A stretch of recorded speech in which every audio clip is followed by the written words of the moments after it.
हम अपना शारीरिक जीवन अपनी शारीरिक माता के द्वारा प्राप्त करते हैं। इस कारण से जब हम उस अनंत जीवन के बारे में सोचते हैं जिसके बारे में परमेश्वर ने कहा है, तो हम इस मामले की अवहेलना नहीं कर सकते। तब किसके द्वारा हम अनंत जीवन प्राप्त कर सकते हैं? क्या हम सिर्फ पिता परमेश्वर के द्वारा इसे प्राप्त कर सकते हैं? बिल्कुल नहीं। ऐसा कहा जाता है कि पृथ्वी की सभी वस्तुएं स्वर्गीय वस्तुओं की प्रतिरूप और छाया है। यह तथ्य स्पष्ट है कि जीवन जो माताओं के द्वारा इस दुनिया में दिया जाता है केवल एक छाया है। यदि छाया में माता है तो वास्तविकता में कैसा है? क्या वास्तविकता में भी माता नहीं होनी चाहिए?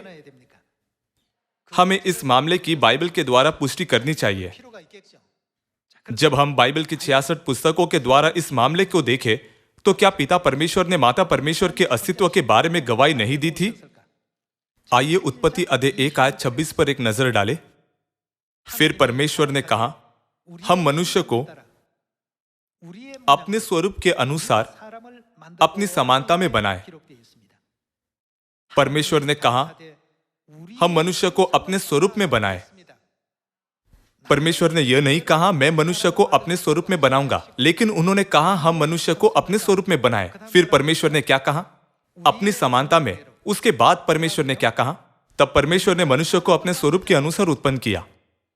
स्पष्ट रूप से परमेश्वर जिन्होंने मानव जाति की सृष्टि की, उन्होंने स्वयं को हम के रूप में व्यक्त किया और कहा हम मनुष्य को अपने स्वरूप के अनुसार बनाए। फिर क्या इसका मतलब यह नहीं है कि सृष्टिकर्ता परमेश्वर जिन्होंने स्वयं को हम के रूप में व्यक्त किया का अस्तित्व होना चाहिए? यहाँ तक कि अगर हम बाइबल के केवल इस दृश्य को देखें, तो क्या यह बिल्कुल स्पष्ट नहीं होगा कि मानव जाति को केवल पिता परमेश्वर द्वारा नहीं बनाया गया था? आइए आयत 27 के साथ जारी रहे। आयत 27, तब परमेश्वर ने मनुष्य को अपने स्वरूप के अनुसार उत्पन्न किया, अपने ही स्वरूप के अनुसार परमेश्वर ने उसको उत्पन्न किया, नर और नारी करके उसने मनुष्य की सृष्टि की। हम मनुष्य को अपने स्वरूप के अनुसार बनाए। इन वचनों के परिणाम स्वरूप जो प्रतिरूप बनाया गया था वह नर और नारी थे।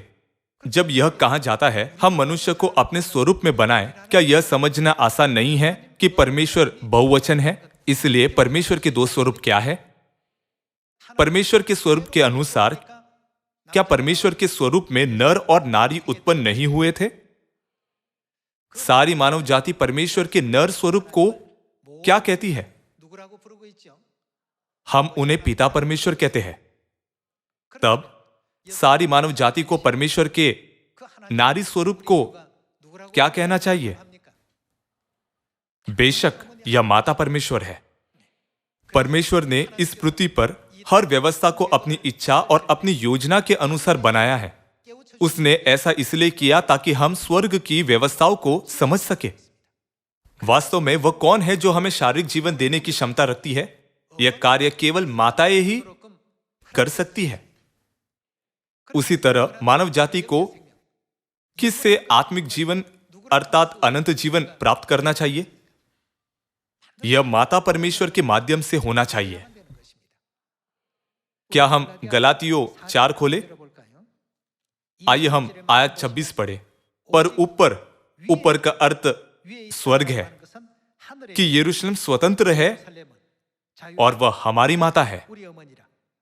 इस तरह परमेश्वर बाइबल के माध्यम से सिखाते हैं कि हमारी स्वर्गीय माता निश्चित रूप से मौजूद है। फिर बाइबल के अनुसार हमारे पास कौन है? हमारे पास माता परमेश्वर है। बाइबल इस बात की गवाही देती है कि केवल माता के द्वारा ही हम प्रतिज्ञा की संतान बन सकते हैं जो अनंत जीवन प्राप्त करेंगे। अब तक हम बाइबल में इन संदेशों के कारण अपने विश्वास को बनाए रखने में सक्षम हैं। उन्होंने हमें पिता परमेश्वर और माता परमेश्वर के अस्तित्व पर विश्वास करने का भरोसा दिया है। मैं आशा करता हूं कि आपने इन वचनों के द्वारा अधिक अनुग्रह प्राप्त किया। मैं आज का उपदेश समाप्त करता हूं। धन्यवाद।